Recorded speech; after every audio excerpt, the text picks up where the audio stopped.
اللہ من الشیطان اللعین الرجیم بسم اللہ الرحمن الرحیم الحمد للہ رب العالمین ثم الصلاۃ والسلام علی صاحب التاج والمعراج والبراق والعلم دافع البلاء والوباء والقحط والمرض والعلم اسمہ مکتوب مشفوع منقوش فی اللوح والقلم جسمہ مقدس مطہر منور فی البیت والحرم نبی الحرمین امام القبلتین وسیلتنا فی الدارین جد الحسن والحسین مولانا ابی القاسم محمد صلوات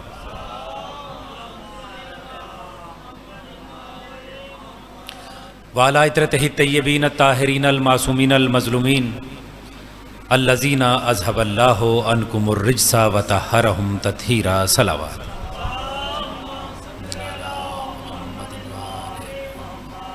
اما بعد قال اللہ تبارک و تعالی فی کلامہ المجید و خطابہ الحمید و قولہ الحق بسم اللہ الرحمن الرحیم فاسألوا اہل الذکر ان کنتم لا تعلمون مل کر بآواز بلند صلوات پڑھیں۔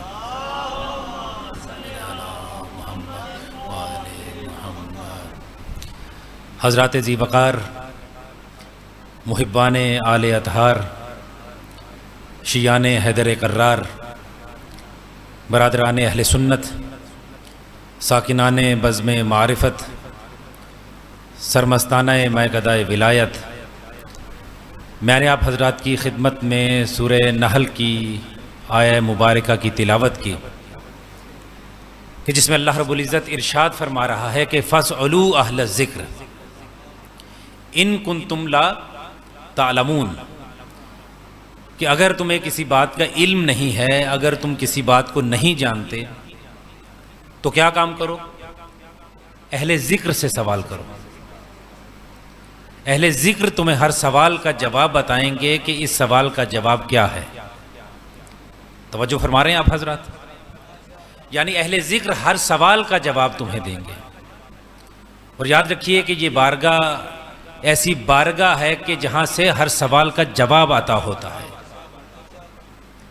اور یاد رکھیے کہ اس بارگاہ میں چاہے وہ اول ہونا، چاہے اوسط ہونا، چاہے وہ آخر ہونا، کل ہونا، یعنی یہاں پر پہلا بھی محمد ہے، وسط والا بھی محمد ہے، آخر والا بھی محمد ہے، وکلنا محمد، یہاں سب کے سب محمد ہیں۔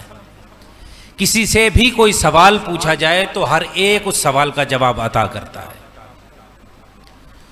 یاد رکھیے کہ ابن حدید معتزلی جو کہ شیعہ نہیں بلکہ اہل سنت ہیں، انہوں نے اپنی کتاب شرح نہج البلاغہ کے اندر اس بات کو تحریر کیا ہے کہ امیر المومنین علی بن ابی طالب کی بارگاہ میں جو شخص بھی آتا تھا امیر المومنین اسے اس کے سوال کا جواب عطا کیا کرتے تھے۔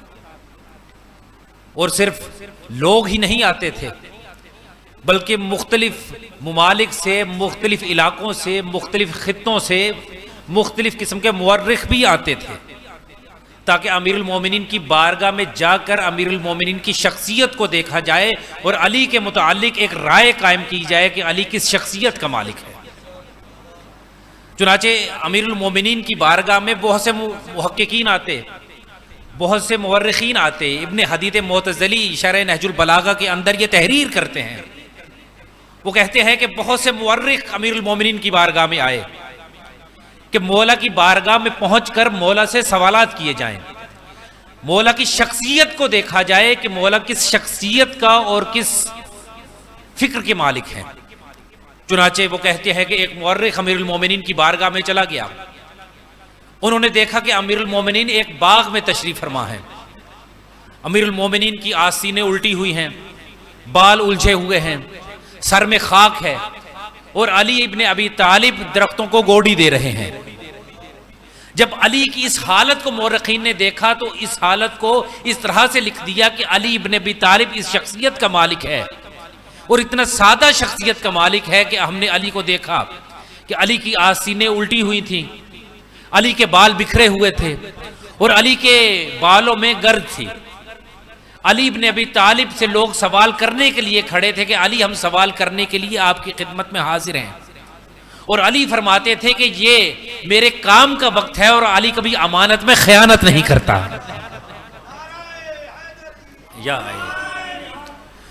چنانچہ ابن حدید معتزلی دوبارہ اگلے واقعے کو تحریر کرتے ہیں، وہ کہتے ہیں کہ اب کچھ اور مورخین امیر المومنین کی بارگاہ میں پہنچے کہ دیکھا جائے کہ علی ابن ابی طالب کس شخصیت کے مالک ہیں۔ چنانچہ مورخ یہ دیکھتا دیکھتا مسجد نبوی میں پہنچ گیا، دیکھا کہ علی ابن ابی طالب مسجد نبوی میں بیٹھے ہیں اور علی کی پنڈلی میں تیر لگا ہوا ہے۔ چنانچہ بہت سے اصحاب علی کی پنڈلی سے تیر کو نکالنا چاہ رہے تھے، لیکن جیسے ہی پنڈلی سے تیر کو نکالنا چاہا علی کو درد محسوس ہو رہا تھا۔ اب جب رسول اللہ نے اس منظر کو دیکھا تو اصحاب رسول نے فرما دیا، اور رسول اللہ نے بھی فرما دیا کہ علی کو اس کی حالت پر چھوڑ دو، جب علی سجدے کی حالت میں ہو تب علی کی پنڈلی سے تیر نکال لینا۔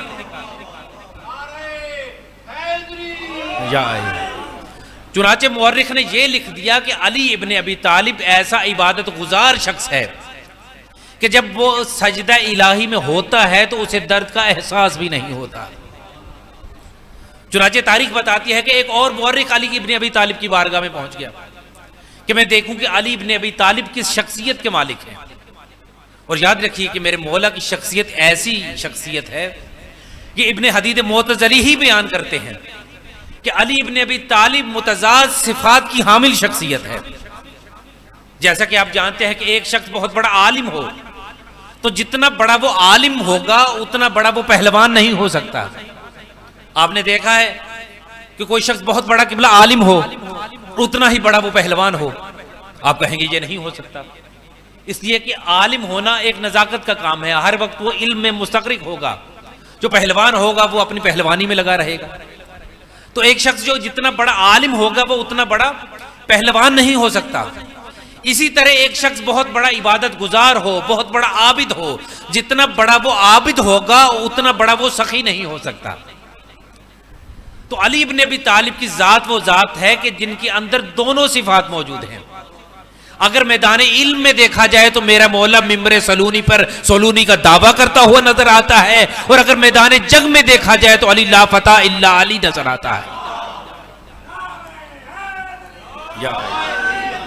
تو یہ صفات ہیں جو ہمارے مولا کو اللہ نے عطا فرمائی ہیں، اور میں نے آپ کی خدمت میں عرض کیا کہ مولا کو اللہ نے متضاد صفات عطا کی ہیں، اور کسی میں بھی آپ کو یہ متضاد صفات نظر نہیں آئیں گی۔ آپ جانتے ہیں کہ ڈاکٹر کیا کام کرتا ہے؟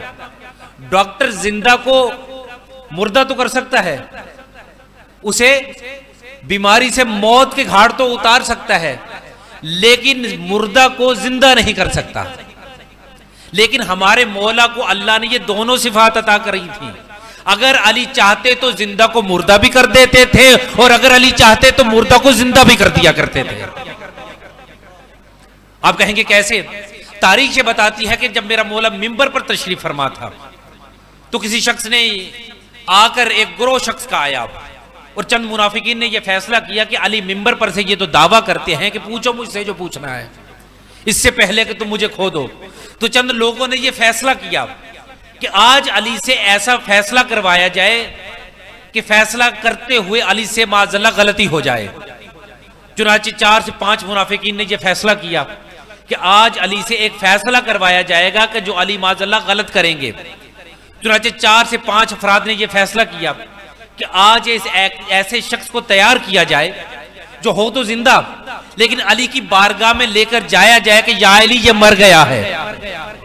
چنانچہ ایک باپ اپنے بیٹے کو تیار کر کے لے آیا۔ جب وہ تیار کر کے لے آیا تو آ کر روتے ہوئے کہنے لگا کہ یا علی یہ میرا بیٹا ہے، یہ دنیا سے چلا گیا ہے، اس کی نماز جنازہ پڑھا دیجئے۔ اب جب وہ مولا کے پاس اپنے بیٹے کو لے کر آیا تو تاریخ یہ کہتی ہے کہ مولا نے اس کی طرف مسکرا کر دیکھا، مسکرا کر دیکھ کر میرے مولا نے ارشاد فرمایا کہ کیا اس کا جنازہ پڑھا دوں؟ توجہ کیجئے گا، کہا کہ کیا اس کا جنازہ پڑھا دوں؟ فرمایا یا علی یہ مردہ ہے، جنازہ پڑھا دیجئے۔ کہا یہ مردہ ہے؟ کہا کہ ہاں مردہ ہے۔ کہا پہلے تو مردہ نہیں تھا، اب جب میں علی نے کہہ دیا کہ یہ مردہ ہے تو اللہ نے اسے مار دیا۔ اب جب مولا نے اس کا نماز جنازہ پڑھانا شروع کیا تو وہ افراد جو جنازے میں شرکت فرما تھے وہ ایک دوسرے کو کوہنی مارتے ہوئے اس مردے سے بول کر کہنے لگے کہ اٹھ جا اٹھ جا اٹھ جا، لیکن وہ زندہ ہوتا تو اٹھتا۔ اب جیسے ہی میرے مولا نے نماز جنازہ اس کا پڑھا دیا تو لوگوں نے اسے اٹھانا چاہا، اب زندہ ہوتا تو اٹھتا۔ ایک مرتبہ باپ جو تھا اس بیٹے کا مولا کے قدموں میں گر پڑا، کہنے لگا کہ مولا میرا بیٹا تو زندہ تھا، یہ مردہ کیسے ہو گیا؟ مولا نے فرمایا تو میں تجھ سے پوچھ رہا تھا کہ یہ زندہ ہے اسے اٹھا لے، لیکن تو نے خود ہی کہہ دیا کہ یہ مر چکا ہے۔ اب جب میں علی نے کہہ دیا کہ یہ مر گیا تو پھر یہ مر گیا۔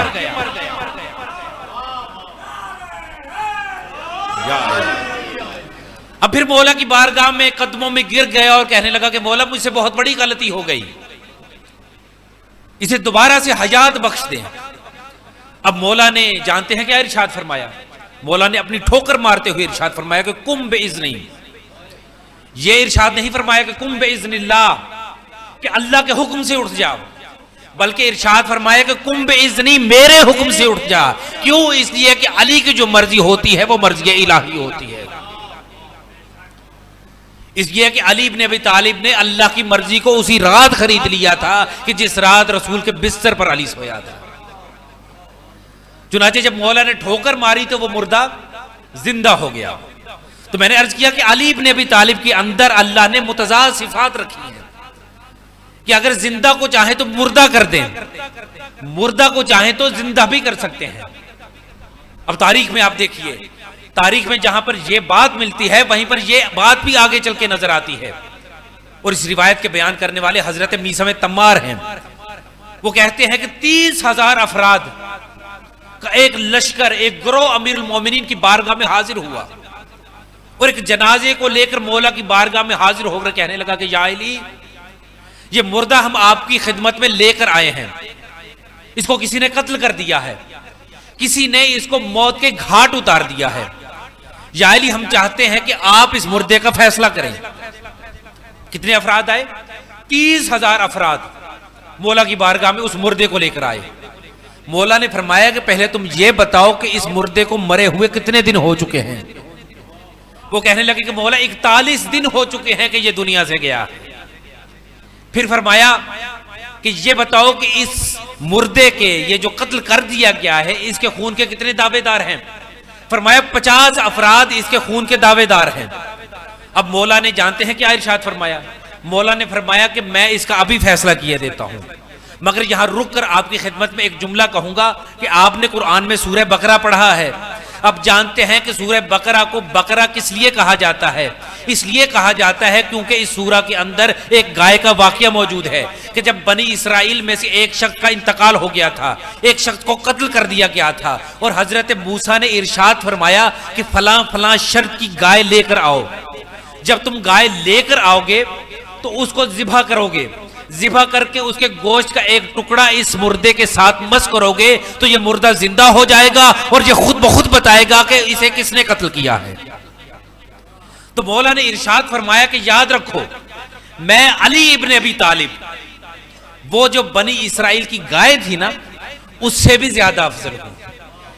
جس طرح اس گائے کا ایک ٹکڑا اس مردے سے لگایا تھا تو وہ زندہ ہو گیا تھا، اس طرح میں علی ابن ابی طالب اگر اپنے بدن کو اس مردے سے مس کروں تو یہ مردہ بھی زندہ ہو جائے گا۔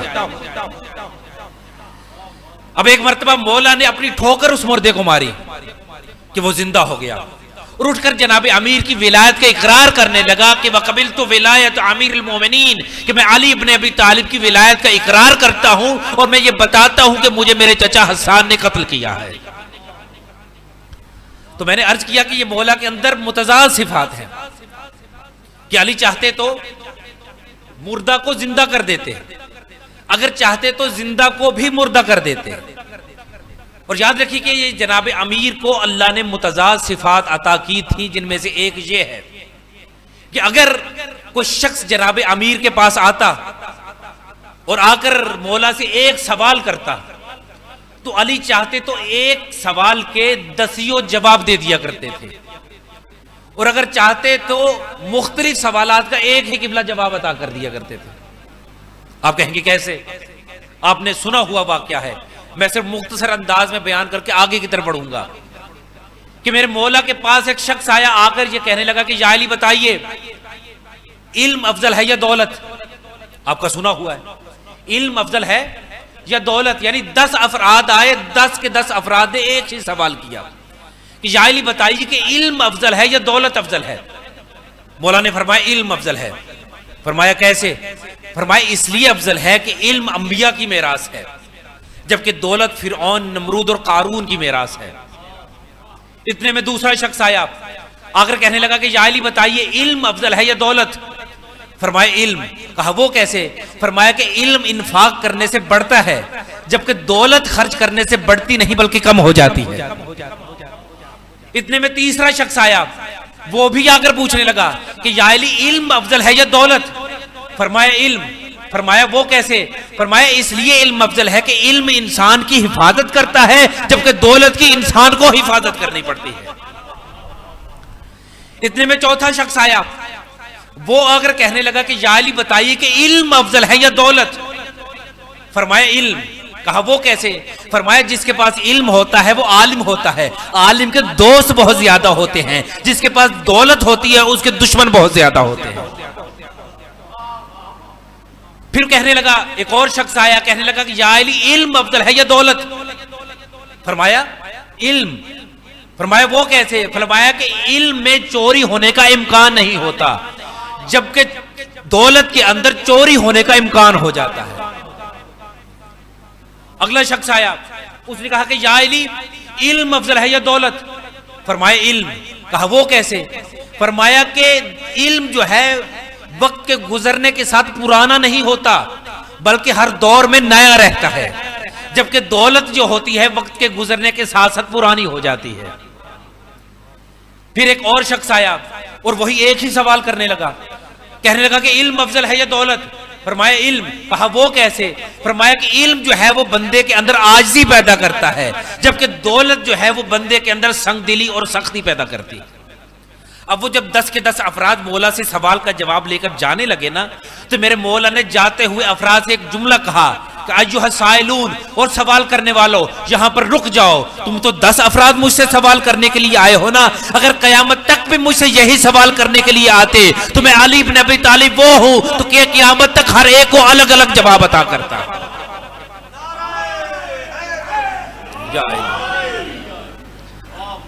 تو میں نے عرض کیا کہ ایک سوال علی کی بارگاہ میں اگر آتا تو علی ہر ایک کو ایک ہی سوال کے مختلف جواب عطا کیا کرتے، کیونکہ علی متضاد صفات کی حامل شخصیت ہے۔ تو اسی طرح اگر علی کی بارگاہ میں مختلف سوالات لے کر آئے جاتے تو مولا بعض اوقات ان کا ایک ہی جواب عطا کر دیا کرتے تھے۔ تاریخ بتاتی ہے کہ عبداللہ ابن عباس جو رسول اللہ کے صحابی تھے، جناب امیر کے بھی صحابی تھے، یہ مولا کی بارگاہ میں بیٹھے ہوئے تھے۔ اہل سنت کے نزدیک عبداللہ ابن عباس سب سے بڑے مفسر ہیں، انہیں حبر الامہ کہا جاتا ہے۔ کہا جاتا ہے کہ اگر ان کی سیاہی نہ ہوتی تو ہمارے پاس کچھ بھی نہ ہوتا۔ یہ امیر المومنین کی بارگاہ میں بیٹھے ہوئے تھے کہ ایک شخص آیا جناب امیر کی بارگاہ میں اور آ کر کہنے لگا کہ یا علی میں بہت بڑا گنہگار ہوں، میں نے اتنے گناہ کیے ہیں کہ جس کا کوئی حساب کتاب ہی نہیں ہے، مجھے کوئی ایسا عمل بتائیے کہ وہ عمل انجام دینے سے میرے سارے کے سارے گناہ ختم ہو جائیں۔ مولا نے ایک جملہ قبلہ ارشاد فرمایا، کیا؟ فرمایا کہ جاؤ اور استغفار کیا کرو۔ وہ شخص اٹھا اور چلا گیا۔ اتنے میں دوسرا شخص آیا، آ کر کہنے لگا کہ یا علی میں بہت ہی غریب ہوں، میرے پاس دولت نہیں ہے، پیسہ نہیں ہے، 2 وقت کی روٹی پوری نہیں ہوتی، کوئی ایسا عمل بتائیے کہ 2 وقت کی روٹی میسر آنے لگے۔ فرمایا کہ اٹھو اور جاؤ اور استغفار کیا کرو۔ اتنے میں تیسرا شخص آیا، آ کر کہنے لگا کہ یا علی میں نے ایک باغ لگایا ہے، اس باغ کے اندر پھل تو لگتا ہے لیکن جیسے ہی پکنے کے قریب ہوتا ہے کہ پھل سڑ جاتا ہے، بتائیے کیا کروں؟ فرمایا کہ جاؤ استغفار کیا کرو۔ اتنے میں ایک اور شخص آیا اور آ کر کہنے لگا کہ یا علی ہمارے علاقے میں بارش نہیں ہوتی، کوئی ایسا عمل بتائیے کہ بارش ہونے لگے۔ فرمایا کہ جاؤ استغفار کیا کرو۔ اتنے میں 5واں شخص بھی آیا کچھ دیر کے بعد، آ کر وہ کہنے لگا کہ یا علی ہم نے اپنے علاقے کے اندر ایک نہر نکالی ہے، نہر علاقے تک نکل تو آئی ہے لیکن اس کا پانی خشک ہو گیا ہے، بتائیے کہ کیا کام کروں؟ فرمایا کہ استغفار کیا کرو۔ اتنے میں چھٹا اور آخری شخص آیا، آ کر کہنے لگا کہ یا علی، اللہ نے مجھے سب نعمتوں سے سرفراز کیا ہے، بیٹیاں عطا کی ہیں مگر بیٹا عطا نہیں کیا، کوئی ایسا عمل بتائیے کہ اللہ مجھے اولاد عطا کرے، بیٹا عطا کر دے۔ مولا نے فرمایا جاؤ استغفار کیا کرو۔ اب وہ جو صحابی رسول، صحابی امیر المومنین کہ جنہیں سب سے بڑا امت کا مفسر قرآن کہا جاتا ہے، کہ جن کا نام حضرت عبداللہ ابن عباس ہے، وہ ایک مرتبہ حیرت میں مبتلا ہو گئے، اور حیرت میں مبتلا ہو کر جانتے ہیں کیا کہتے ہیں کہ یا علی یہ کیا مواجرہ ہے؟ مختلف افراد آئے، انہوں نے مختلف سوالات کیے اور آپ نے ہر ایک کو ایک ہی جواب دے دیا کہ جاؤ استغفار کیا کرو، جاؤ استغفار کیا کرو، جاؤ استغفار کیا کرو۔ اب وہ جو مفسر قرآن ہیں، وہ جو حافظ قرآن ہیں، وہ جو عبداللہ ابن عباس ہیں، جو کہ رسول اللہ کے صحابی ہیں، جو کہ امیر المومنین کے صحابی ہیں، ان کو مولا جانتے ہیں کیا کہتے ہیں؟ مولا فرماتے ہیں اے عبداللہ ابن عباس، لگتا ہے کہ تو نے کبھی قرآن نہیں پڑھا، لگتا ہے کہ تو نے کبھی قرآن نہیں پڑھا۔ کہنے لگا کہ مولا دنیا مجھے مفسر قرآن کہتی ہے۔ مولا نے فرمایا کہ پھر تو نے سورہ نوح کی 10، 11 اور 12 نمبر آیت نہیں پڑھی کہ جس میں اللہ ارشاد فرماتا ہے استغفروا ربکم انہ کان غفارا فیرسل السماء علیکم مدرارا ویمددکم باموال وبنین، کہ استغفار کیا کرو، اللہ تمہاری مدد کرے گا اولاد کے ذریعے سے، مال کے ذریعے سے، اور آسمان سے تمہارے لیے بارش نازل فرمائے گا۔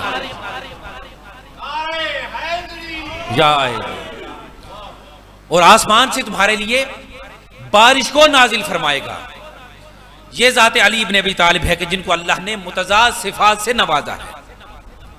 اور یاد رکھیے کہ یہ جو آپ نعرہ حیدری لگاتے ہیں نا، یہ نعرہ حیدری لگانا کوئی شیعوں کی سنت نہیں ہے، یہ رسول اللہ کی سنت ہے۔ اس لیے کہ جب خیبر کے میدان میں رسول اللہ تھے اور اللہ کی طرف سے حکم نازل ہوا کہ اے میرا حبیب سلطان النصیرہ کو بلائیے، تو رسول اللہ نے اللہ کے حکم سے یا علی مدد کہا تھا۔ اور یاد رکھیے کہ جو یا علی مدد کہتا ہے وہ رسول اللہ کی سیرت پر عمل کرتا ہے، اور جو یا رسول اللہ کہتا ہے وہ علی کی سیرت پر عمل کرتا ہے۔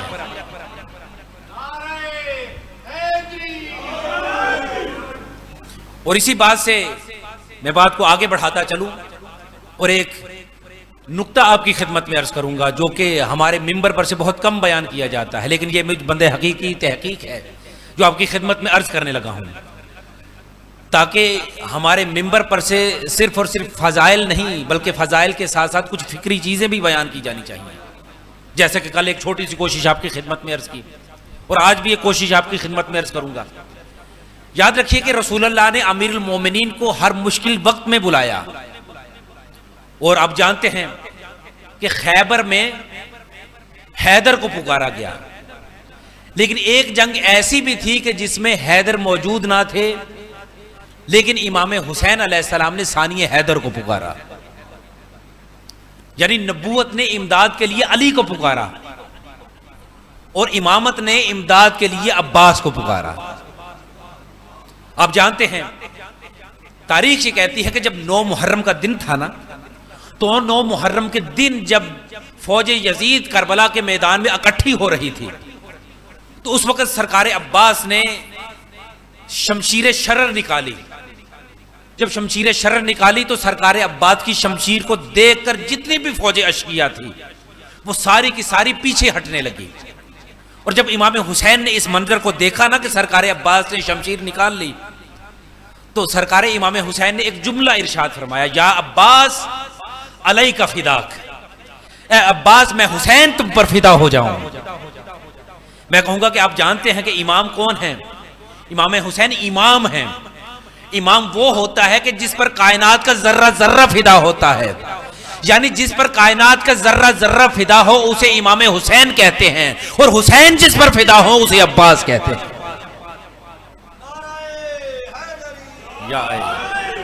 تو سرکار عباس کوئی عام ہستی نہیں، سرکار عباس ثانی حیدر ہیں، سرکار عباس امام وفا ہیں، سرکار عباس سلطنت خداداد کے واحد وہ امام کے بیٹے ہیں۔ کہ جنہیں سلطان وفا بھی کہا جاتا ہے، جنہیں صحیفہ وفا بھی کہا جاتا ہے، جو کہ علمدار لشکر امام حسین علیہ السلام ہیں، جو کہ سقائے اہل بیت رسول انعام بھی ہیں اور سقائے سکینہ بھی ہیں، اور سرکار عباس وہ ہستی ہیں کہ جو رئیس شجاعان بھی ہیں، یعنی جو رئیس شجاعان ہو اسے عباس کہتے ہیں، جو شجاعوں کا راس و رئیس ہو اسے سرکار عباس کہتے ہیں۔ روایات میں لکھا ہے کہ ملاعب الاسینہ، یعنی جو سنانوں اور نیزوں سے کھیلنے والا ہو اسے عباس کہتے ہیں، جو قمر بنی ہاشم ہو اسے عباس کہتے ہیں، جو عالم ربانی ہو، جو موحد لاسانی ہو، جو ہم شکل علی ہو اسے عباس کہتے ہیں۔ اسی لیے شاعر نے امیر المومنین کی صورت کے بارے میں کیا خوبصورت شعر کہا ہے کہ عباس کو ہم صورت علی نہ کہو، قبلہ توجہ کیجئے گا، عباس کو ہم صورت علی نہ کہو، توجہ کیجئے گا، عباس کو ہم صورت علی نہ کہو، سننے کے نسہری تو خدا کہہ دیں گے۔ عباس کو ہم صورت علی نہ کہو، سننے کے نسہری تو خدا کہہ دیں گے۔ تو جناب سرکار عباس جو ہیں وہ پروردہ آغوش ام البنین سلام اللہ علیہ ہیں۔ روایت یہ بتاتی ہے کہ امام حسین علیہ السلام نے بی بی ام البنین کی آغوش پر فخر کیا، اور بی بی ام البنین کی آغوش پر صرف فخر نہیں کیا بلکہ بی بی کے دودھ پر بھی فخر و ناز کرتے ہوئے بتایا کہ میرا بھیا عباس ام البنین کا پالا ہوا ہے۔ میں آپ حضرات کی خدمت میں صرف عرض یہ کرنا چاہتا ہوں، میرا آپ سے سوال یہ ہے کہ سرکار عباس جیسے شجاع، جری اور باوفا بیٹے کے لیے امیر المومنین جیسے ماہر الانصاب نے بی بی ام البنین سلام اللہ علیہا کے بطن کو ہی انتخاب کیوں کیا؟ آخر کیا وجہ تھی کہ سرکار امیر المومنین نے بی بی ام البنین کے بطن کا انتخاب کیا کہ یہ میرے بیٹے عباس کے لیے منتخب ہوں گے؟ آپ جانتے ہیں کہ بی بی ام البنین وہ ہستی ہیں کہ جن کے اندر کچھ صفات نفسانیہ پائی جاتی تھی۔ آخر وہ کون سی صفات نفسانیہ تھی، وہ کون سی خصوصیات تھی، وہ کون سی خوبیاں تھیں، کون سی صفات حسنہ تھی کہ جس وجہ سے امیر المومنین جیسے ماہر الانصاب نے بی بی سے عقد کیا؟ اب جانتے ہیں کہ امیر المومنین کی تلوار وہ تلوار ہے، شمشیر وہ شمشیر ہے جو 70 نسلوں تک کو دیکھ سکتی ہے، اور خود امیر المومنین کی ذات وہ ذات ہے جو قیامت تک کی نسلوں کو دیکھ سکتی ہے۔ آخر ام البنین کے اندر وہ کون سی صفت تھی جو مولا نے دیکھی اور ام البنین کو اپنے عقد کے لیے انتخاب کر لیا؟ مشکل تو نہیں جملے آپ حضرات کی خدمت میں عرض کر رہا ہے۔ آخر وہ کون سی خصوصیات تھیں کہ جس وجہ سے مولا علی نے جناب ام البنین کا انتخاب کیا تھا؟ تو یاد رکھیے کہ روایات یہ بتاتی ہے کہ ام البنین سلام اللہ علیہا سے جو مولا نے عقد کیا تھا یہ عام وجوہات کی بنا پر نہیں کیا تھا، بلکہ بی بی سے جو عقد ہوا تھا یہ الہام کی وجہ سے ہوا تھا۔ آپ جانتے ہیں خواتین کی فطرت ہوتی ہے، خواتین کی نیچر ہوتی ہے۔ آپ آج کے معاشرے میں بھی خواتین کو دیکھ لیجئے کہ ایک خاتون جو ہے وہ جھونپڑی میں رہنا تو پسند کر لے گی، محلوں سے نکل کر جھونپڑی میں تو رہ لے گی، مگر وہ سوتن پسند نہیں کرتی۔ آپ جانتے ہیں کہ ایک عورت زرق بر لباس کو چھوڑ کر عام لباس تو پہن سکتی ہے مگر وہ سوتن پسند نہیں کرتی۔ ایک عورت خوش ذائقہ کھانے اور غذا چھوڑ کر سادہ کھانے تو کھا سکتی ہے مگر سوتن پسند نہیں کرتی۔ یعنی ایک عورت کی فطرت ہوتی ہے، اس کی سرشت ہوتی ہے کہ وہ ہر مصیبت کو برداشت کر لیتی ہے مگر وہ سوتن پسند نہیں کرتی۔ میں چند جملے عرض کرنا چاہوں گا، ان جملوں کو آپ کہیں اور جا کر منسلک کیجئے گا کہ ایک شخص کہ اگر اس کی پہلی بیوی کا انتقال ہو چکا ہو اور وہ دوسری شادی کر لے، تو آپ نے آج کے معاشرے میں بھی اس بات کو دیکھا ہوگا کہ اگر کسی کی پہلی عورت، پہلی بیوی جو با اخلاق ہو، جو با کردار ہو، ہر طرح کی صفت اس میں موجود ہو، اگر وہ دنیا سے چلی جائے اور وہ دوسری شادی کر لے اور پہلی بیوی کو یاد کر کے وہ روتا رہے اور اس کے نام کی قربانیاں دیتا رہے، تو دوسری بیوی جانتے ہیں کیا کام کرتی ہے؟ دوسری بیوی بغض میں آ کر یہ بات کہنا شروع کر دیتی ہے کہ تم اس پہلی بیوی ہی کو کیوں یاد کر رہے ہو؟ میں بھی تو جوان ہوں، میں بھی تو کنواری ہوں، میری طرف کیوں توجہ نہیں کرتے؟ لہٰذا اگر پہلی بیوی کے بچے ہو جائیں تو پہلی بیوی کے بچوں سے وہ بغض رکھنے لگے گی، ان سے دشمنی رکھنے لگتی ہے، ان سے پردہ کرنے لگتی ہے، چاہے بازار میں وہ ننگے سر پھرتی رہے، یعنی جہاں تک وہ اس کی دشمنی کا عالم ہو جاتا ہے۔ لیکن بی بی ام البنین سلام اللہ علیہا کی شخصیت وہ شخصیت ہے کہ جس نے جناب زہرا کے بچوں سے اتنی محبت کی کہ اپنے بچوں پر بھی بی بی نے فوقیت عطا کر دی۔ اب اس وقت کے معاشرے کی عورتوں کو دیکھیے اور بی بی ام البنین کی سیرت کو دیکھیے، آپ کو اس وقت کے معاشرے میں ایسی عورتیں بھی نظر آئیں گی کہ جن کا کردار اتنا پست تھا کہ کردار کی پستیاں بھی ان کے سامنے پست ہو جاتی ہیں، جبکہ بی بی ام البنین سلام اللہ علیہا کی شخصیت ایسی شخصیت ہے کہ آسمان کی بلندیاں بھی وہاں پر رفتیں لیتی ہوئی نظر آتی ہیں۔ اور یاد رکھیے کہ تاریخ میں آپ کو اس زمانے کی ایسی عورتیں بھی نظر آئیں گی کہ جنہوں نے وقار نسواں کو پامال کر کے رکھ دیا، جبکہ بی بی ام البنین وہ بی بی ہیں کہ جنہوں نے وقار نسواں کو پامال نہیں بلکہ بلندی عطا کر دی تھی۔ اور تاریخ یہ بتاتی ہے کہ جب بی بی ام البنین جناب امیر المومنین سے عقد ہوتا ہے ان کا اور جناب امیر کے گھر آتی ہیں تو چوکھٹ پر آ کر سب سے پہلا جانتے ہیں کیا کام کرتی ہیں؟ بی بی سب سے پہلا کام یہ کرتی ہے کہ اس چوکھٹ پر آ کر سجدہ کرتی ہے اور اللہ کا شکر ادا کرتی ہے کہ بار الہ تیرا شکر ہے کہ تو نے مجھے ایسی چوکھٹ عطا فرمائی، اور اٹھ کر کھڑے ہو کر تعظیمی انداز میں اس در کی تعظیم کی۔ اور یاد رکھیے کہ یہ بی بی ام البنین نے صرف تعظیم نہیں کی بلکہ بی بی ام البنین کے خاندان میں یہ تعظیم تھی، اس لیے کہ جب امیر المومنین کے نکاح کے لیے اور رشتے کے لیے جناب عقیل آتے ہیں نا جناب حزام کے پاس، تو تاریخ یہ بتاتی ہے کہ جیسے ہی جناب عقیل جناب حزام کے پاس آئے تو جناب حزام نے بی بی ام البنین کے والد گرامی نے اٹھ کر کھڑے ہو کر جناب عقیل کا استقبال کیا کہ آپ خاندان بنی ہاشم سے تعلق رکھتے ہیں اور خاندان بنی ہاشم کا اس طرح سے احترام کرنا ہم پر واجب ہے۔ تو جس طرح باپ نے احترام کیا، بیٹی نے بھی اس در پر آ کر خاندان بنی ہاشم کا احترام کیا۔ اور جب بی بی گھر میں آتی ہیں تو گھر میں آ کر جناب امیر کے اور جناب سیدہ کی اولاد سے جانتے ہیں کیا کہتی ہیں؟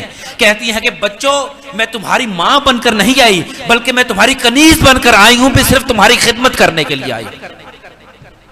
اور یاد رکھیے کہ کائنات میں دو بیٹے ہیں کہ جنہوں نے شکم مادر میں رہ کے تعظیم کی، ایک باپ ہے اور دوسرا بیٹا ہے۔ پہلی ہستی کون ہے؟ جناب امیر المومنین، اور دوسری شخصیت ہے جناب عباس۔ تاریخ یہ بتاتی ہے کہ جب جناب فاطمہ بنت اسد کے شکم میں تھے نا جناب امیر، تو جب بھی رسول اللہ جناب فاطمہ بنت اسد اپنی چچی کی خدمت میں حاضر ہوتے تو جناب فاطمہ بنت اسد رسول اللہ کے استقبال کے لیے اٹھ کر کھڑی ہو جایا کرتی تھی۔ تاریخ یہ بتاتی ہے کہ جناب ابو طالب نے اپنی زوجہ جناب فاطمہ بنت اسد سے سوال کیا کہ اے فاطمہ بنت اسد، آپ تو بزرگ ہیں، محمد کم سن ہے، جب بھی محمد آتے ہیں آپ ان کے استقبال کے لیے کیوں اٹھ کے کھڑی ہو جاتی ہیں؟ تو جانتے ہیں بی بی نے کیا فرمایا؟ فرمایا کہ میں استقبال کے لیے اٹھ کر کھڑی نہیں ہوتی، جب بھی محمد آتے ہیں میرے شکم میں بیٹا میرا علی جو ہے مجھے محمد کے استقبال میں کھڑے ہونے کا حکم دے دیتا ہے۔ اور دوسری کون سی شخصیت ہے؟ دوسری سرکار عباس ہیں کہ جن کے بارے میں مرزا دبیر نے بھی تحریر کر دیا، علماء نے بھی تحریر کیا۔ جب ام البنین کے شکم میں تھے تو جب بھی امام حسین تشریف لاتے جناب ام البنین اٹھ کر کھڑی ہو جاتی۔ امام حسین کہتے کہ اماں آپ ہمارے استقبال کے لیے کیوں اٹھ کر کھڑی ہوتی ہیں؟ فرماتی میں کھڑی نہیں ہوتی، میرے شکم میں جو میرا بیٹا ہے وہ مجھے اٹھ کر کھڑے ہونے کا حکم دیتا۔ تو یہ جناب ام البنین سلام اللہ علیہا کی شخصیت ہے، یہ بی بی کی شخصیت ہے اور یہ بی بی کی سیرت ہے کہ آل محمد اور امام بھی ان کی تعظیم کے لیے اٹھ کر کھڑے ہو جاتے ہیں۔ اب میں چاہتا ہوں کہ تاریخی اعتبار سے کچھ دیر کے لیے آپ کو پیچھے کی جانب لیتا چلوں۔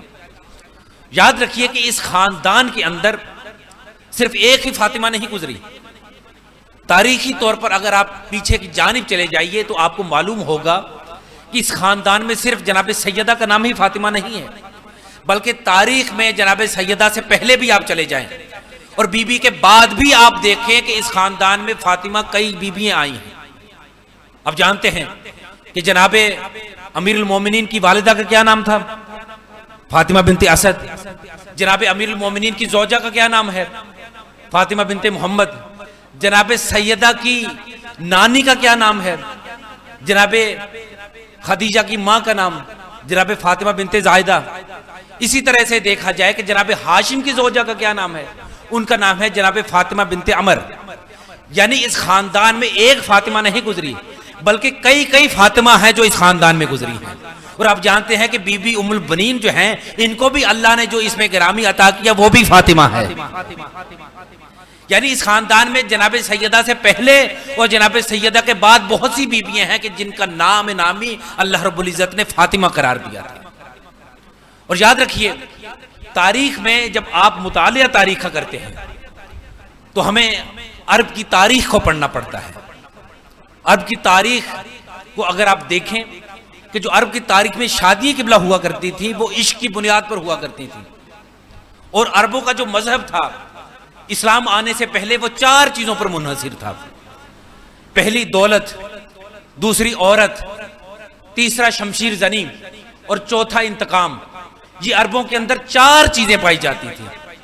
معلوم ہوا کہ آج بھی اگر کسی کے اندر یہ 4 چیزیں پائی جاتی ہوں تو معلوم ہوگا کہ وہ اسلام تو بظاہری طور پر لے آیا ہے لیکن اسلام کی حقیقی رمق اس کے اندر موجود نہیں ہے. اگر کسی کے اندر دولت کی ہوس پائی جاتی ہو، عورت کی ہوس پائی جاتی ہو، وہ انتقام لینے والا ہو اور شمشیر زنی کرنے والا ہو، قتل و غارت کرنے والا ہو، معلوم ہوا کہ وہ کلمہ پڑھنے کے بعد بھی زمانہ جاہلیت کی زندگی بسر کر رہا ہے. تو میں نے عرض کیا کہ زمانہ جاہلیت کے اندر عربوں کے اندر جو شادی قبلہ ہوا کرتی تھی وہ عشق کی بنیاد پر ہوا کرتی تھی.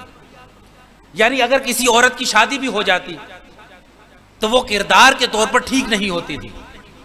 کیا ہوتا تھا کہ اگر ایک خاتون کی شادی ہو جاتی تو شادی کے بعد بھی اس کے روابط بہت سے افراد سے ہوا کرتے تھے اور وہ شوہر جو ہوا کرتا تھا وہ فخر کیا کرتا تھا کہ میری بیوی چونکہ صاحب جمال ہے اس لیے اس کے پرستار بھی زیادہ ہیں. اس لیے جب آپ تاریخ پڑھیں گے تو آپ کو ملے گا کہ کسی کے ہاں ایسی بھی اولاد تھی کہ ان کی ماں تو ایک تھی مگر اس کے باپ 4 تھے.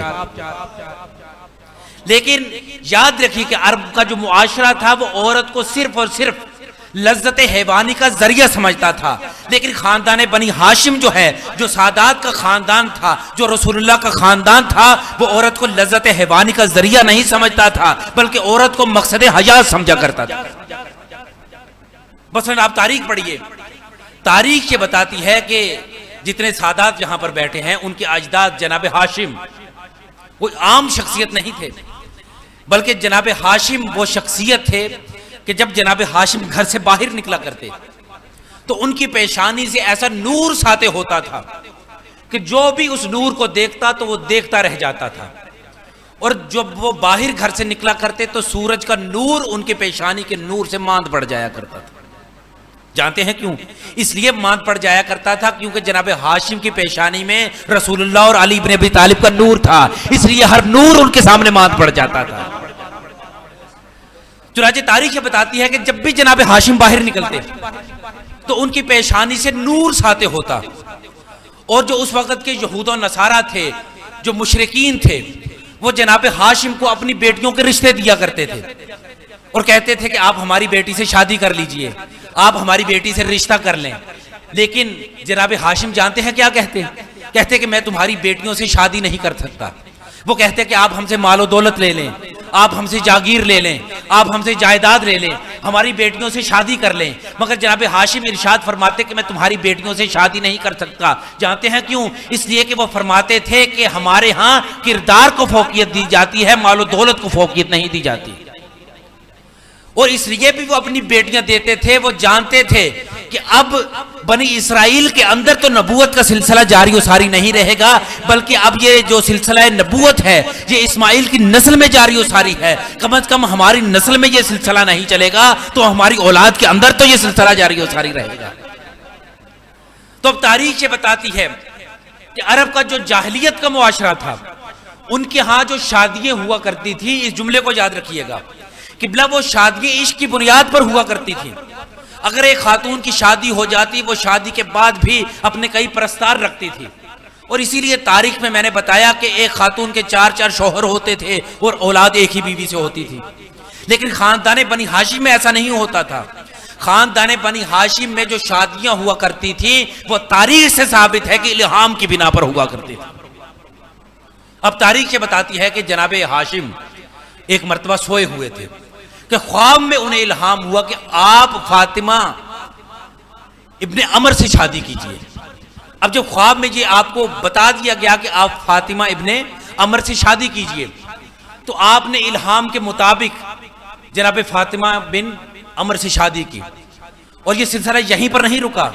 قبلہ قاظمی صاحب، سادات کو اپنے اجداد پہ فخر ہونا چاہیے کہ جو ان کی شادیاں ہوئی تھی، دنیا یہ کہتی ہے کہ شاید عام کنیزوں سے ان کی شادی ہو گئی. عام کنیزوں سے ان کی شادی نہیں ہوئی، بلکہ خداوند عالم تمام اجداد ائمہ کو اور ائمہ کو بھی الہام ہوتا تھا، اس کے بعد ان کی شادی ہوا کرتی تھی جو امام کی ماں قرار پایا کرتی تھی.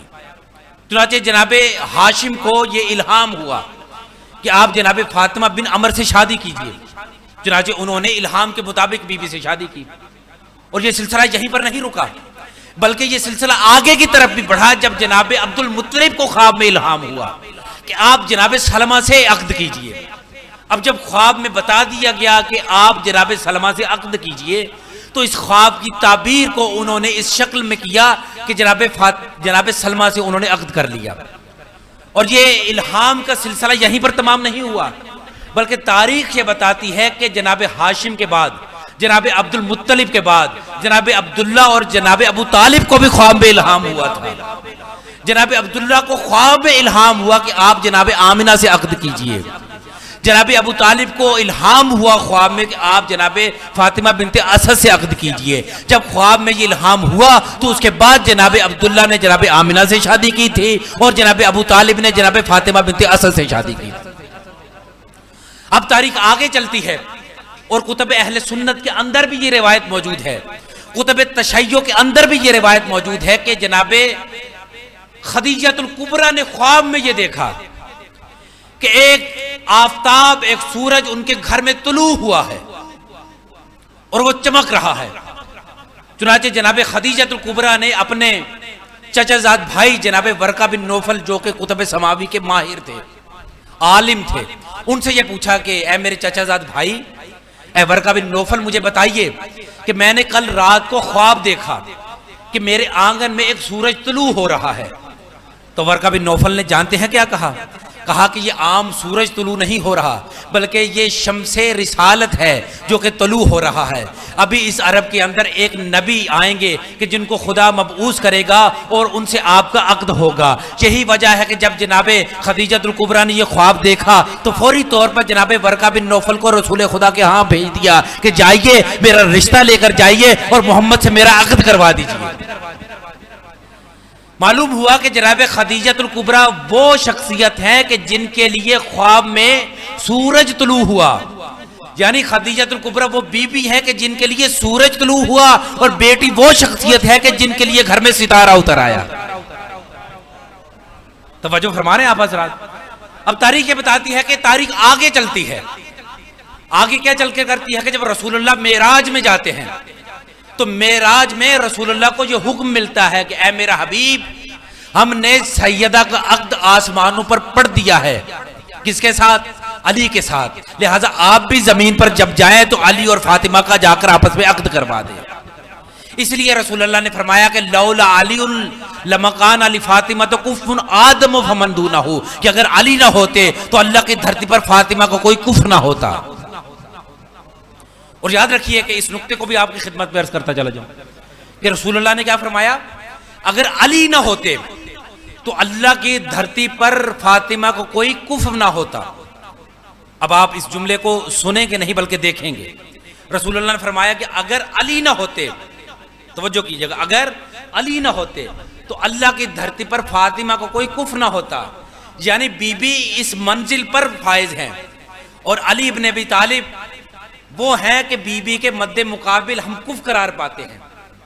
رسول اللہ نے فرمایا کہ اگر علی نہ ہوتے تو فاطمہ کے کوئی برابر نہ ہوتا. اور اب علی کون ہیں کہ جنہوں نے دعوت ذوالعشیرہ میں رسول کی نصرت کی، وہ علی. جنہوں نے جنگ بدر میں رسول اللہ کی نصرت کی، وہ علی. جنہوں نے احد میں رسول اللہ کی نصرت کی، وہ علی. جنہوں نے خیبر میں رسول اللہ کی نصرت کی، وہ علی. جو فاتح خیبر ہے وہ علی. جن کے لیے غدیر میں رسول اللہ نے من کنت مولا فہذا علی مولا کا اظہار کیا، وہ علی. یعنی اتنے اعزاز جب علی پاتے ہیں تب جناب سیدہ کے برابر آتے ہیں. اسی لیے رسول اللہ نے فرمایا کہ اگر علی نہ ہوتے تو اللہ کی دھرتی پر فاطمہ کو کوئی کفر نہ ہوتا.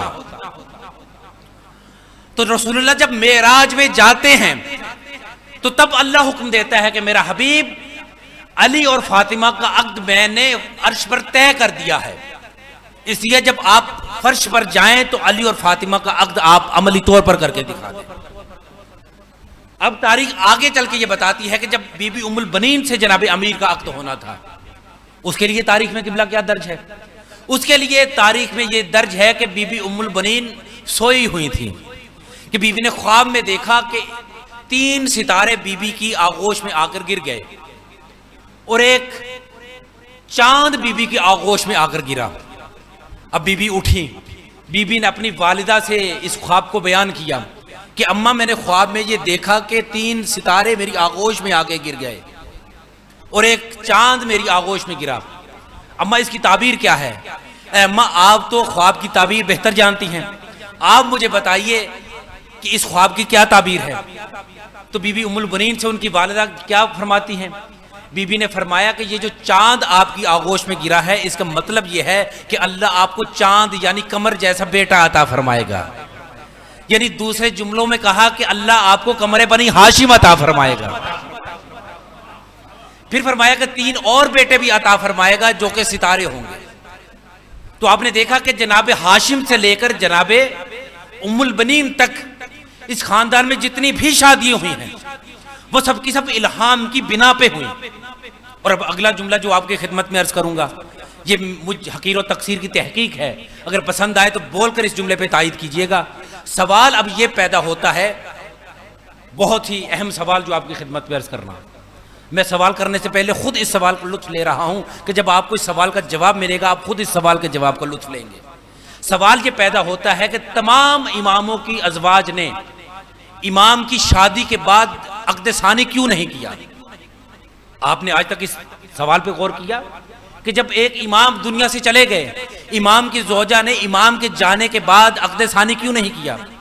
چاہے وہ امیر المومنین کی زوجہ ہیں، چاہے وہ امام حسن کی زوجہ ہیں، چاہے امام حسین کی زوجہ ہیں، چاہے وہ بی بی نرجس خاتون ہیں، جو بھی امام دنیا سے گئے، جس امام کی شہادت ہو گئی، کسی بھی امام کی زوجہ نے امام کے دنیا سے جانے کے بعد، امام کے شہید ہونے کے بعد عقد ثانی نہیں کیا۔ آپ نیک ازواج کی تو بات چھوڑیے، وہ ازواج کے جنہوں نے ائمہ کو زہر دیا، آپ ان کی بات کر لیجئے، امام حسن کی زوجہ کی بات کر لیجئے یا کسی اور امام کی زوجہ کی بات کر لیجئے، آپ نبی کی زوجہ کی بات کر لیجئے، کسی بھی امام کی زوجہ نے امام کے دنیا سے جانے کے بعد عقد ثانی نہیں کیا۔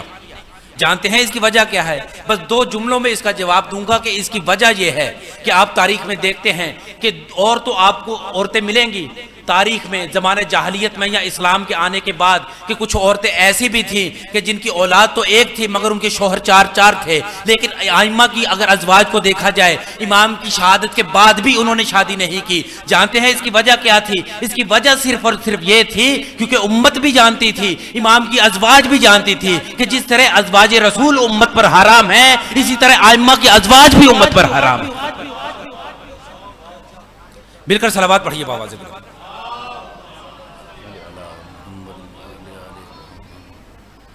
بس عزیزان گرامی،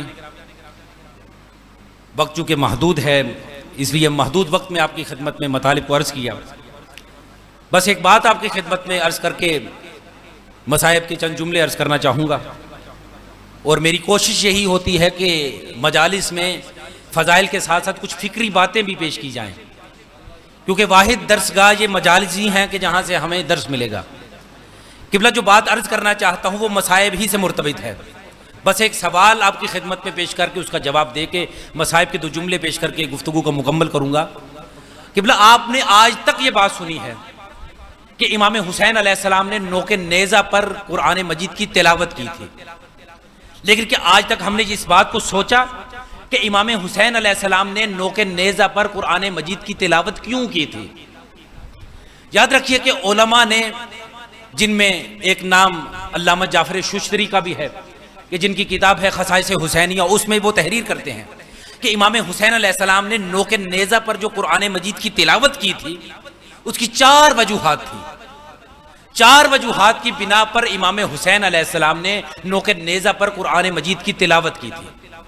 وہ پہلی وجہ یہ بیان کرتے ہیں کہ امام حسین علیہ السلام نے مظلومیت کے عالم میں، غربت کے عالم میں، عالم غربت میں، غریب الوطنی میں امام نے نوک نیزہ پر جو قرآن مجید کی تلاوت کی، اس کی پہلی وجہ یہ تھی کہ امام حسین علیہ السلام بتلانا یہ چاہتے تھے کہ اے مسلمانوں، تم نے میرے نانا پر ہذیان کی تہمت لگائی تھی نا، تم نے میرے نانا پر ہذیان کا الزام لگایا تھا، جبکہ میرے نانا کو معمولی سا بخار تھا، اور تم مجھے دیکھو، میں رسول اللہ کا جز ہوں، میں مصطفیٰ کا جز ہوں۔ قبلہ اس جملے پر آپ مجھے داد دیے بغیر نہیں رہ سکیں گے کہ میں مصطفیٰ کا جز ہوں، میرا بدن کربلا کے میدان میں پڑا ہوا ہے، جبکہ میرا سر کوفہ و کربلا، کوفہ کے میدان میں، کوفہ کے بازار میں، کوفہ کے دربار میں، اسی طرح شام کے بازار میں، شام کے دربار میں پھرایا جا رہا ہے، اور میں قرآن کی تلاوت نوک نیزہ پر کر رہا ہوں۔ اگر کہیں پر میں غلط تلاوت کر رہا ہوں تو مجھے بتاؤ، اگر میری گفتگو میں، میرے قرآن کی تلاوت میں ہذیان ہے تو بولو۔ جب میں سر بدن سے الگ ہو کر میری قرآن کی تلاوت میں تم ہذیان ثابت نہیں کر سکتے تھے تو تم نے میرے نانا پر ہذیان کا الزام کیوں لگایا؟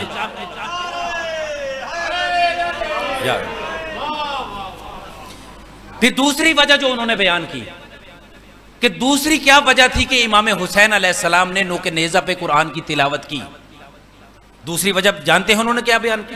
دوسری وجہ یہ بیان کی کہ رسول اللہ نے ارشاد فرمایا تھا، آپ کی سنی ہوئی حدیث، کہ انی تارکم فیکم الثقلین کتاب اللہ و اطرتی اہل بیتی ما ان تمسکتم بہما لن تضلوا بعدی حتی یرد علی الحوض، کہ رسول اللہ نے ارشاد فرمایا تھا کہ میں تم میں دو چیزیں چھوڑے جا رہا ہوں، ایک قرآن اور دوسری اہل بیت۔ رسول اللہ نے فرمایا تھا کہ ان دونوں چیزوں سے اپنا دامن نہ چھڑانا، ان دونوں چیزوں سے اپنے آپ کو متمسک رکھنا، اپنے آپ کو جوڑے رکھنا، حتی یرد علی الحوض، یہاں تک کہ میرے پاس تم حوض کوثر پر پہنچو۔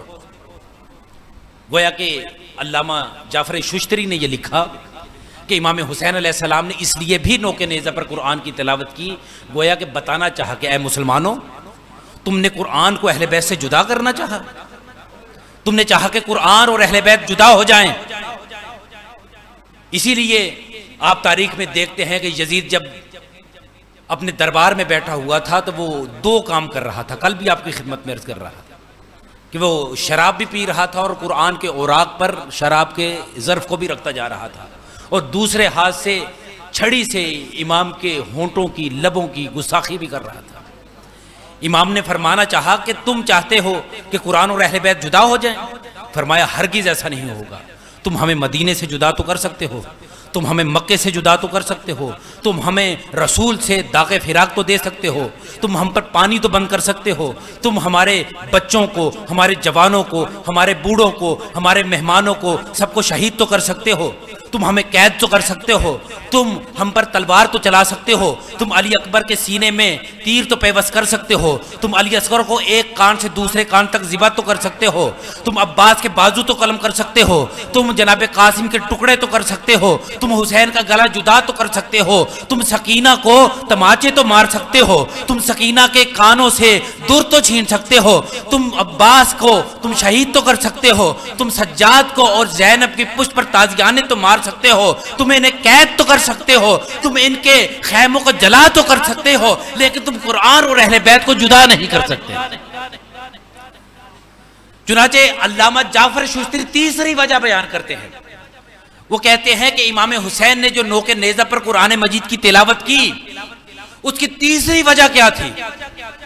وہ تیسری وجہ یہ بیان کرتے ہیں کہ امام حسین نے نوک نیزہ پر جو قرآن مجید کی تلاوت کی، اس کی وجہ یہ تھی کہ امام حسین دراصل بتلانا یہ چاہتے تھے کہ شہید زندہ ہوتا ہے۔ امام نے فرمایا کہ تم نے کیا سمجھ لیا کہ شہید مر جاتا ہے؟ امام نے فرمانا چاہا کہ قرآن جب ارشاد فرما رہا ہے کہ لا تحسبن الذین قتلوا فی سبیل اللہ اموات، کہ ہرگز فکر بھی نہ کرنا کہ جو اللہ کی راہ میں مر جائے وہ مردہ ہوتا ہے، بل احیاء، بلکہ وہ زندہ ہیں، عند ربہم یرزقون، وہ ایسے عالم میں زندہ ہیں کہ وہ اللہ سے رزق پاتے ہیں۔ کہا جب قرآن نے فرما دیا کہ شہید زندہ ہوتا ہے، تمہیں اے مسلمانوں پھر بھی یقین نہ آیا؟ میرے رسول نے فرما دیا کہ جو اہل بیت کی محبت میں مر جائے، من مات علی حب آل محمد مات شہیدہ، کہ جو آل محمد کی محبت میں مر جائے وہ زندہ ہوتا ہے، تمہیں یقین نہیں آیا؟ میرا رسول اعلان کرتا رہا کہ میرے ساتھ جنگ میں جاؤ، لڑو، تم جنگ سے بھاگ جاتے رہے، اس لیے کہ تمہیں یقین ہی نہیں تھا کہ شہید زندہ ہوتا ہے۔ فرمایا میں نوک نیزہ پر قرآن کی تلاوت کر رہا ہوں اور بول کر بتلا رہا ہوں کہ مجھے دیکھو اور میری آواز کو سنو، کہ جس طرح میں شہید ہو کر زندہ ہوں اسی طرح اسلام کے لیے شہید ہو جانے والا زندہ ہوتا ہے۔ اور چوتھی اور آخری وجہ بتائی علامہ جعفر ششتری نے کہ امام حسین نے نوک نیزہ پر جو قرآن مجید کی تلاوت کی اس کی وجہ کیا تھی۔ انہوں نے کہا کہ امام حسین علیہ السلام نے نوک نیزہ پر جو قرآن مجید کی تلاوت کی اس کی وجہ یہ تھی کہ امام بتلانا یہ چاہتے تھے کہ نوک نیزہ پر قرآن کی تلاوت کرنا معجزہ ہوتا ہے۔ اللہ اکبر۔ امام نے فرمایا کہ نوک نیزہ پر قرآن کی تلاوت کرنا معجزہ ہوتا ہے، چنانچہ جب میں اس معجزے کا اظہار کروں گا تو دنیا میری تلاوت سننے میں مصروف ہو جائے گی، اور نبی زادیوں کے سروں پر چادر نہیں ہے، نبی زادیوں کی چادر اور ان کا پردہ بچ جائے گا۔ بس عزادارو، امام حسین علیہ السلام نے سر کٹوا کے بھی بہت کوشش کی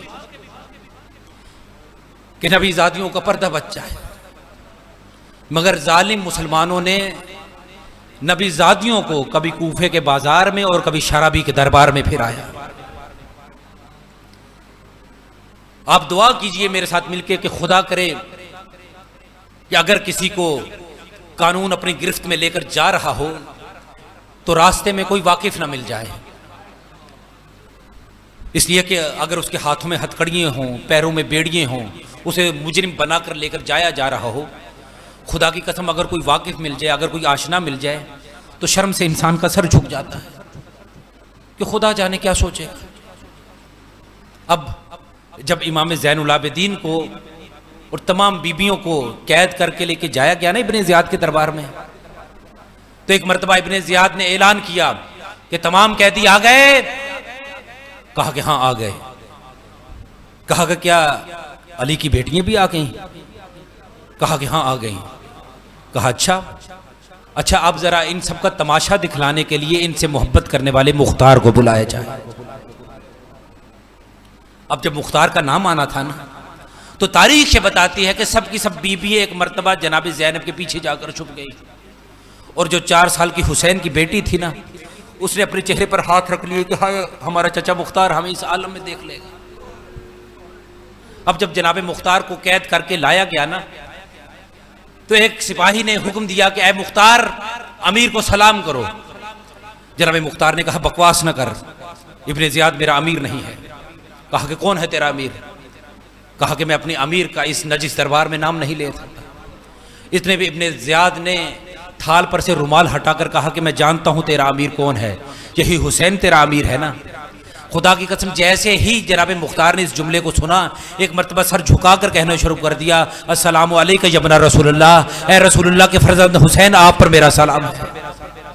اور ایک مرتبہ جب اس عالم میں جناب مختار نے امام کو دیکھا نا تو جو 7 سپاہی کھڑے ہوئے تھے، ایک مرتبہ جناب مختار نے انگڑائی لی کہ ان کی ابا کے بٹن ٹوٹ گئے، اور ایک مرتبہ انگڑائی لی کہ جناب مختار کی بیڑیاں بھی ٹوٹ گئیں، اور ایک مرتبہ 7 والے سپاہی سے تلوار لے کر انہوں نے حملہ کرنا چاہا۔ جیسے ہی حملہ کرنا چاہا نا زدارو، ایک مرتبہ ایک سپاہی نے آ کر روکنا چاہا مگر جناب مختار نے اس پر حملہ کر دیا، لیکن تھوڑی دیر بعد جانتے ہیں کیا ہوا؟ ایک قیدی آگے کی طرف بڑھا، اس نے جناب مختار کے ہاتھ کو تھام پر کہا کہ چچا مختار حملہ نہ کرنا، چچا مختار حملہ نہ کرنا۔ ایک مرتبہ جناب مختار نے پیچھے کی جانب دیکھا، پیچھے کی جانب دیکھ کر جانتے ہیں کیا کہتے ہیں؟ کہا کہ اے بوڑھے تو کون ہے جو مجھے چچا کہہ رہا ہے؟ اے ضعیف تو کون ہے جو مجھے چچا کہہ رہا ہے؟ اے سفید بالوں والے بوڑھے تو کون ہے جو مجھے چچا کہہ رہا ہے؟ ایک مرتبہ امام زین العابدین نے اس کی جانب دیکھا اور دیکھ کر کہنے لگے چچا مختار کیا تو مجھے بھول گیا؟ میں ہوں زین العابدین، میں ہوں سید الساجدین۔ ایک مرتبہ کہا کہ زین العابدین اس عالم میں تو یہاں پر کیسے پہنچ گیا؟ کہا چچا مختار حملہ نہ کرنا، کہا کہ میں ان پر حملہ کر دوں گا، میں انہیں موت کے گھاٹ اتار دوں گا۔ کہا کہ چچا مختار حملہ نہ کرنا، بہنیں میرے ساتھ ہیں، میری پھوپھیاں میرے ساتھ ہیں۔ ایسے یہ جملہ سنا تو ایک مرتبہ جناب مختار نے ایک ہی جملہ کہا آئین آئین فضل العباس، عباس کہاں چلے گئے؟ علی اکبر کہاں چلے گئے؟ حسین کہاں چلے گئے؟ اجرکم علی اللہ۔ بس عزادارو، ایک مرتبہ جب یہ قافلہ کوفہ کے دربار سے شام کی جانب جانے لگا نا عزادارو، تو عزاداروں ایک مرتبہ یزید کے سب قافلے نے یہ ترتیب دی کہ یزید سے ہم انعامات تو وصول کرتے رہیں گے، اس سے ہم انعام لیتے رہیں گے، کیوں نہ کچھ دیر یہ باغ جو ساتھ ہی ہے ہم اس میں کچھ دیر آرام کر لیں، کچھ دیر استراحت کر لیں، ٹھنڈا پانی پی لیں، پھر ہم قافلے کو لے کر یزید کے دربار میں جائیں گے اور جا کر اس سے انعامات وصول کریں گے۔ بس عزاداروں ایک مرتبہ جانتے ہیں اس نے کیا کام کیا؟ وہ نیزہ کے جس پر امام حسین کا سر تھا، ظالموں نے ان کو دھوپ میں ایک درخت کے ساتھ لٹکا کر رکھ دیا، اور سب بیویوں جو تھیں ان کو حکم دیا کہ تم چھاؤں میں نہیں بیٹھ سکتی بلکہ تم دھوپ ہی میں بیٹھ سکتی ہو۔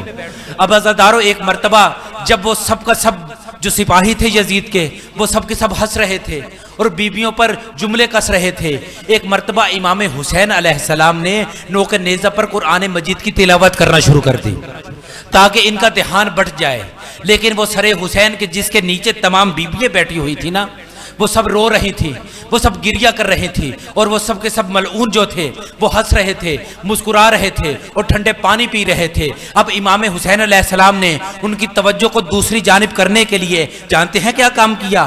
امام نے نوک نیزہ پر قرآن مجید کی تلاوت کرنا شروع کر دی۔ اب عزاداروں جب امام حسین علیہ السلام قرآن مجید کی تلاوت کر رہے تھے تو آپ جانتے ہیں کہ اگر کوئی عام قاری بھی قرآن کی تلاوت کر رہا ہو تو جانے والا شخص قرآن کی تلاوت سننے کے لیے رک جاتا ہے۔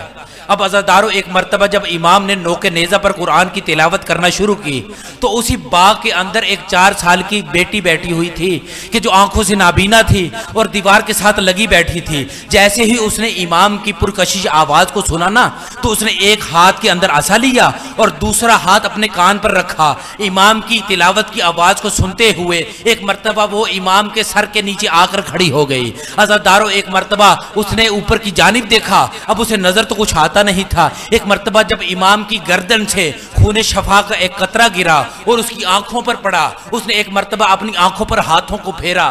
جیسے ہی اس نے اپنی آنکھوں پر ہاتھ پھیرا نا عزاداروں، ایک مرتبہ کیا دیکھتی ہے کہ نیزے پر سر ہے مگر دھڑ نہیں ہے، سر بھی جگہ جگہ سے زخمی ہے، جگہ جگہ سے خون بہ رہا ہے، گردن سے خون بہ رہا ہے، اور امام کی جو زلفیں ہیں امام کی گردن کے ساتھ باندھی ہوئی ہیں۔ عزاداروں ایک مرتبہ دیکھ کر یہ حیرت میں مبتلا ہو گئی، اور اگلے لمحے کیا دیکھتی ہے کہ اس جنازے کی، اس سر کی جو بہنیں ہیں، جو بھتیجیاں ہیں، جو بیٹیاں ہیں، وہ نیچے بیٹھی گریہ کر رہی ہیں۔ اب ایک مرتبہ اس 4 سال کی بچی نے جانتے ہیں کیا کام کیا؟ اس بچی نے یہ کام کیا کہ جو سب سے ضعیف بی بی بیٹھی تھی اس کے پیروں پر ہاتھ رکھ کے کہنے لگی کہ اے بی بی، اگر آپ کو کوئی مشکل ہے تو ان سے کیوں نہیں کہتی؟ آپ ان سے سفارش کیوں نہیں کرتی؟ میں آنکھوں سے نابینا تھی، انہوں نے مجھے آنکھیں عطا کر دی۔ ایک 4 سال کی بی بی نے اٹھ کر کہا کہ اے آمنہ، ہم تجھے بھی جانتے ہیں، ہم تیرے خاندان کو بھی جانتے ہیں، ہم تیرے باپ کو بھی جانتے ہیں، ہماری دعاؤں ہی سے تو پیدا ہوئی ہے، ہمارے وسیلے ہی سے تو تجھے اللہ نے وجود بخشا ہے۔ ایک مرتبہ جب یہ جملہ اس نے سنا نا تو جو سب سے ضعیف بی بی بیٹھی تھی ان سے مخاطب ہو کر کہنے لگی کہ یہ بی بی کون ہے؟ کہا کہ ان کو کچھ نہ کہے، یہ اسی بی بی کی تو بہن ہے، یہ اسی مولا کی تو بہن ہے۔ اب اس نے جب یہ جملہ سنا نا عزاداروں، ایک مرتبہ اٹھی اور اپنے باپ کے پاس دوڑ کر چلی گئی اور اپنے باپ کو آواز دیتے ہوئے کہنے لگی کہ بابا جلدی سے آ، میں تجھے کچھ کہنا چاہتی ہوں، بابا جلدی سے میرے پاس آ، میں تجھے ایک بات بتلانا چاہتی ہوں۔ اب باپ نے دور ہی سے کہا کہ بیٹی تجھے نظر تو آتا نہیں ہے، اس لیے یہیں پر کھڑی رہ، میں ابھی تیرے پاس آتا ہوں۔ کہا کہ بابا تجھے فکر کرنے کی ضرورت نہیں ہے، میری بینائی واپس آ گئی ہے، اب مجھے سب کچھ نظر آتا ہے۔ ایک مرتبہ باپ دوڑا ہوا آیا اور اپنی بیٹی کو ایک مرتبہ اس نے سینے سے لگایا، سینے سے لگا کر اس کی آنکھوں کو چوم کر کہنے لگا کہ بیٹی یہ کیا معجزہ ہو گیا کہ تجھے نظر بھی آنے لگا؟ کہا کہ بابا تجھے پتہ نہیں ہے کہ ہمارے باغ میں ایک عجیب و غریب حکیم آ گیا ہے، ہمارے باغ میں ایک طبیب آ گیا ہے جس کا دھڑ نہیں ہے، جس کا سر ہے، جس کا سر جگہ جگہ سے زخمی ہے، اس کے سر سے جگہ جگہ سے خون بہ رہا ہے، اس کی زلفیں اس کے نیزے سے بندھی ہوئی ہیں، اور وہ مریضوں کو شفا عطا کرتا ہے، وہ اندھوں کو بینائی عطا کرتا ہے۔ جیسے ہی باپ نے اس جملے کو سنا نا عزاداروں، ایک مرتبہ بیٹی کو کہتا ہے کہ بیٹی جلدی سے میرے ساتھ چل، میں جا کے اس طبیب کو شکریہ ادا کرنا چاہتا ہوں۔ بس عزاداروں اس جملے کو برداشت کیجئے گا۔ کہنے لگا کہ میں اس طبیب کا شکریہ ادا کرنا چاہتا ہوں، مجھے اس طبیب کے پاس لے چل۔ ایک مرتبہ 4 سال کی بچی اپنے باپ کے سامنے کھڑی ہو گئی اور کھڑے ہو کے جانتے ہیں کیا کہتی ہے؟ ہاتھ جوڑ کر کہتی ہے کہ بابا تجھے مریم کی عزت کا واسطہ، بابا تجھے عیسیٰ کی عزت و آبرو کا واسطہ، بابا تو باغ میں نہ آنا۔ کہا کہ بیٹی میں اس طبیب کا شکریہ ادا کرنا چاہتا ہوں۔ کہا کہ بابا تجھے مریم کی عزت و آبرو کا واسطہ باغ میں نہ آنا۔ کہا بیٹی کیوں نہ آنا؟ کہا اس لیے نہ آنا کیونکہ جس نے مجھے شفا عطا کی ہے اس کی بیٹیاں ننگے سر بیٹھی ہیں، جس نے مجھے شفا عطا کی ہے اس کی بہنوں کے سروں پر چادر رہی ہے۔ الا لعنۃ اللہ علی القوم الظالمین وسیعلم الذین ظلموا ای منقلب ینقلبون۔ بار الہ تجھے محمد و اہل بیت محمد کا واسطہ ہے، ہماری اس قلیل سی عبادت کو اپنی بارگاہ میں قبول و منظور فرما۔ بار الہ تجھے محمد و اہل بیت محمد کا واسطہ ہے، یا محمود و بحق محمد، یا اعلیٰ بحق علی، یا فاطر السماوات والارض بحق فاطمہ، یا محسن و بحق الحسن، یا قدیم الاحسان بحق الحسین علیہ السلام۔ بار الہ تجھے محمد و آل محمد کا واسطہ ہے، جتنے بھی مومن عزادار یہاں پر تشریف فرما ہیں، بار الہ تجھے محمد و آل محمد کا واسطہ ہے، تمام مومنین کی عزت و آبرو کی حفاظت فرما۔ جتنے بھی بیمار ہیں، جتنے بھی زخمی ہیں، جتنے بھی بے روزگار ہیں، بار الہ انہیں روزگار عطا فرما، ان کی پریشانیوں کو دور فرما۔ بار الہ تجھے محمد و آل محمد کا واسطہ ہے، بانی مجلس قبلہ سید اختر نقی نقوی صاحب کو صحت کاملہ و عاجلہ عطا فرما، ان کی تمام بیماریوں کو دور کر، ان کی اولادوں میں اس سلسلہ مجالس کو جاری و ساری رکھ۔ بار الہ تجھے محمد و آل محمد کا واسطہ ہے، جج صاحب کے زوجہ کے درجات بلند فرما، ان کے جملہ مرحومین و مرحومات، ان کے والدین، ان کے برادران جو دنیا سے جا چکے ہیں، جو شہید ہو چکے ہیں، آپ جتنے مومنین یہاں پر بیٹھے ہیں، آپ کے جتنے بھی عزیز و اقارب دنیا سے جا چکے ہیں، میری دعا ہے کہ خداوند متعال ان کے درجات کو بلند فرمائے، انہیں محمد و اہل بیت محمد کے جوار میں اعلیٰ علیین میں اعلیٰ مقام عطا فرمائے۔ میری دعا ہے کہ خداوند متعال بانی امام بارگاہ جناب قبلہ سید عارف اختر کاظمی صاحب کو صحت کامل و عاجلہ عطا فرمائے، حاسدوں کے شر سے قبلہ کو محفوظ رکھے، اس امام بارگاہ کو اپنے حفظ و امان میں رکھ، اس کو مزید وسعت عطا فرما۔ قبلہ سید عارف اختر کاظمی صاحب کی عزاداری کے سلسلے کو ان کی نسلوں میں بار الہ جاری و ساری رکھ۔ جتنے بھی مومن تشریف فرما ہیں، میری مائیں بہنیں بیٹھی ہوئی ہیں، اگر کوئی بے اولاد ہے اللہ رب العزت اسے اولاد نرینہ عطا فرمائے۔ تمام دعاؤں کی ایک ہی دعا کہ جس کے اندر سب دعائیں پوشیدہ ہیں کہ بار الہ تجھے محمد و آل محمد کا واسطہ ہے، ہمارے حقیقی مولا امام زمانہ کا جلد ظہور فرما۔ اپنی دعاؤں کی قبولیت کے لیے اور صحت کاملہ و عاجلہ کے لیے ایک مرتبہ مل کر باواز بلند صلوات پڑھیں۔